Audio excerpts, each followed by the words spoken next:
Hey, it's Kim, and I'm back for another week of 10-minute tips for your relationships. 10 minutes.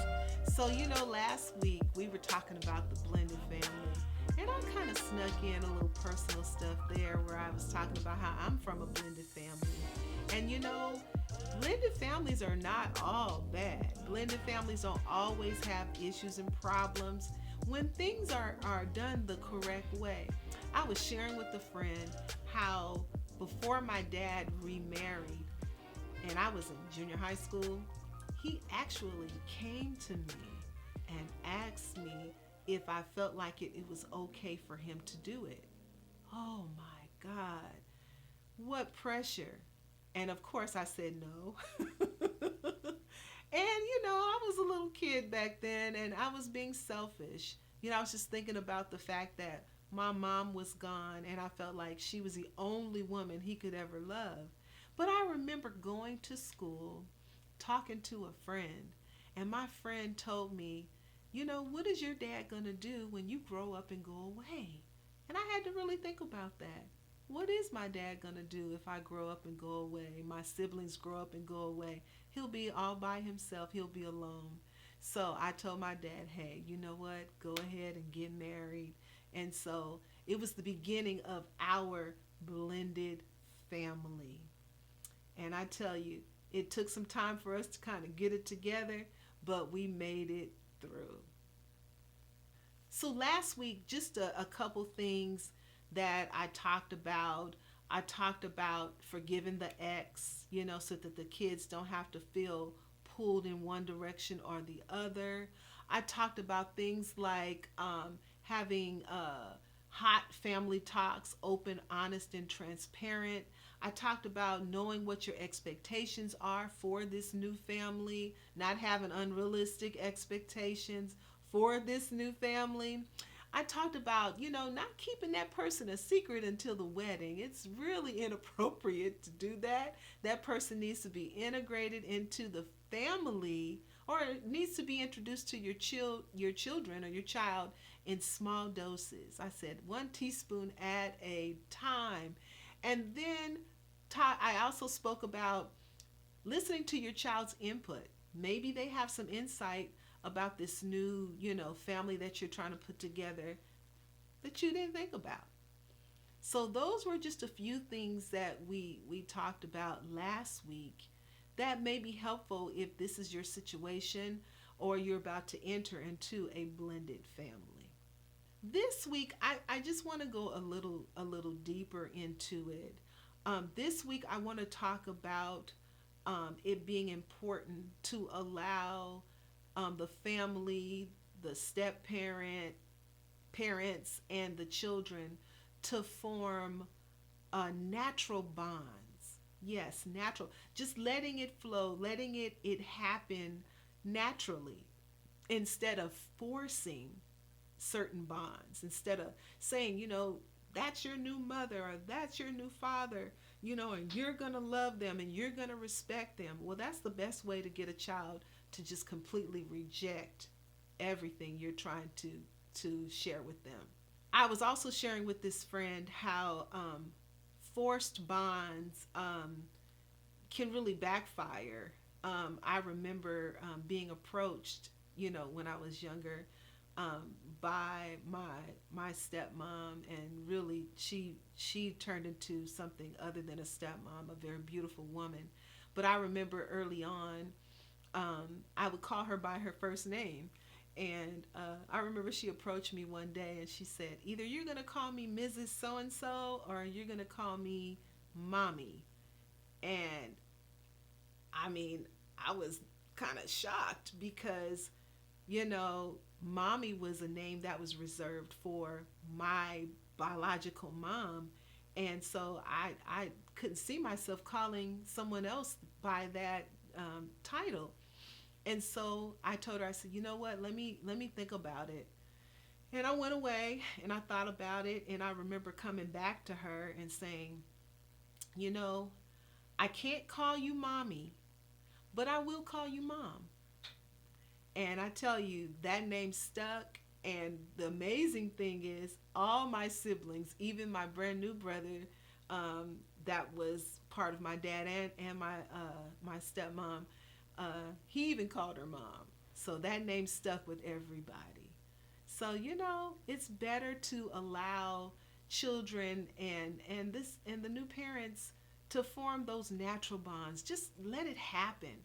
It can happen. I won't say it will. Doesn't always happen, but it can happen. But sometimes when we're forcing it, pushing it, we're trying to create something that's just not there yet. Yeah, that causes more problems than not. In forming these natural bonds, you have to give the family time. Yes, you have to give it. You have to give it time. Don't push it. Don't force it. Just like I said earlier, just let it happen naturally. Everyone's not gonna feel close, and everyone's not gonna feel, you know, loved and accepted right away. I mean, that's something that could take a while to happen. I remember it took a while for us. You know, we had not just me and my two siblings, but she had a son and a nephew that, you know, she was helping to raise. And so, you know, it took us a while for us to form a bond as brothers and sisters. But after we did, I mean, it was a very strong bond. In creating these natural bonds, one of the things that is the responsibility of the parents is to make sure that you're creating a comfortable atmosphere for the family. You know, not having all these expectations and you know, all these rules that everyone's not used to, but just kind of creating a comfortable atmosphere where people are able to just be who they are, and they're not trying to pretend to be someone else, or we're not holding them accountable for things that they really don't, you know, they don't know. So creating that comfortable atmosphere means that we're kind of doing away with the awkwardness. You know, sometimes there's an awkwardness when you're around people for the very first time, and that does happen. So create that comfortable, warm, natural, loving atmosphere, and you'll see that awkwardness just kind of dissipate. In creating natural bonds with children, one thing that's really important to children is their parents. Now, whether the child is living with the mom and the mom is remarried, or vice versa, or it's happening in with both parents, one thing about children is they love their parents and they're very dutiful to them, and they want to know that you respect their parent. So if you're the step parent, you always want to demonstrate a level of respect for that child's other parent.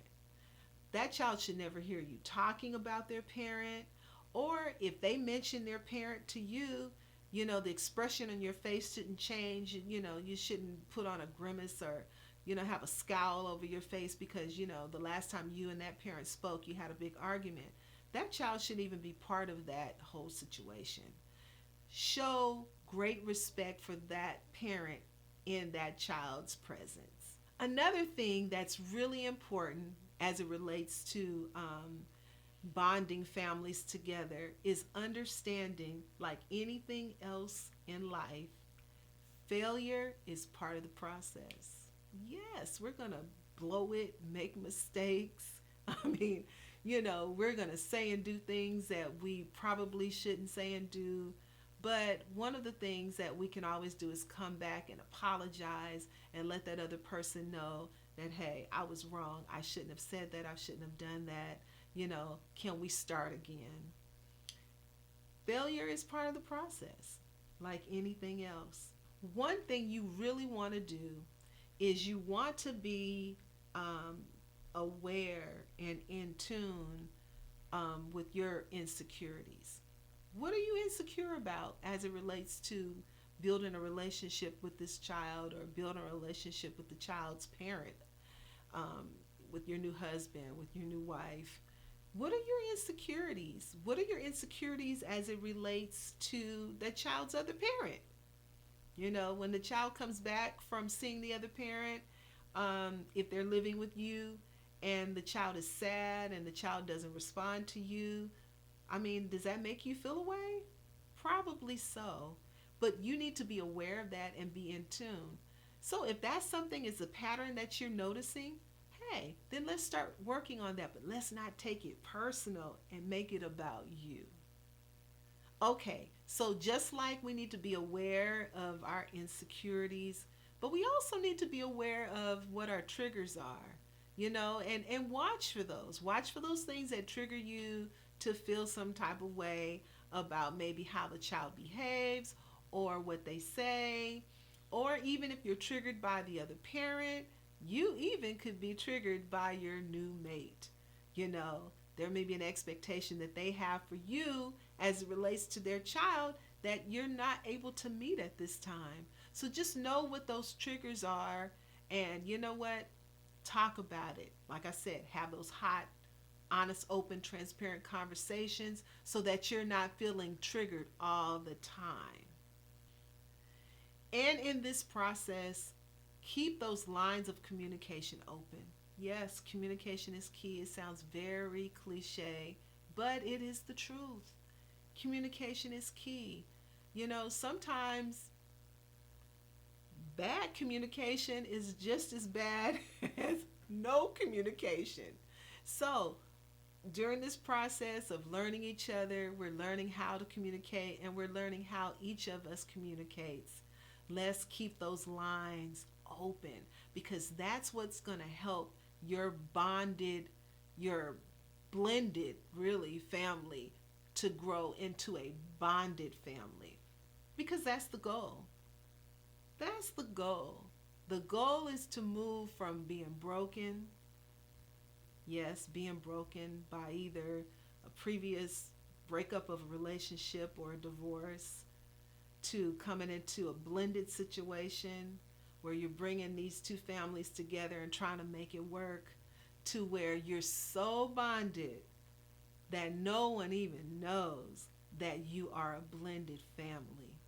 So yes, we want to move from the broken to the blended and hopefully to the bonded.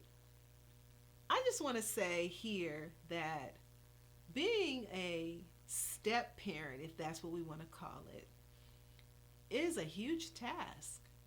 Yes, because you're sometimes not thought of as the parent, and then sometimes you have to take on the responsibility of the parent, you know, and maybe you're not quite ready for that. But one thing I want to leave with you is this. If you are finding or if you're in a situation where you have become the step parent, you're in a bonded or blending a situation where you're bringing your family together with another person's family and you're trying to make a family, I just want you to keep this in mind. In being a step parent, you have to know how to step back, step aside, step in, and step up. Blending families is not easy. Sometimes it works, sometimes it doesn't. But if we continue to love, communicate, and do the things that we know that will help this family grow, you can bond and no one will ever know that you are a blended family. These are my 10-minute tips. You take care and you stay safe. So if you missed last week's 10-minute tips, part 1 of the blended family, the link is in the description below. You find it there. Go ahead and look at it again if you saw it last week and bring yourself up to speed this week. I love families. I love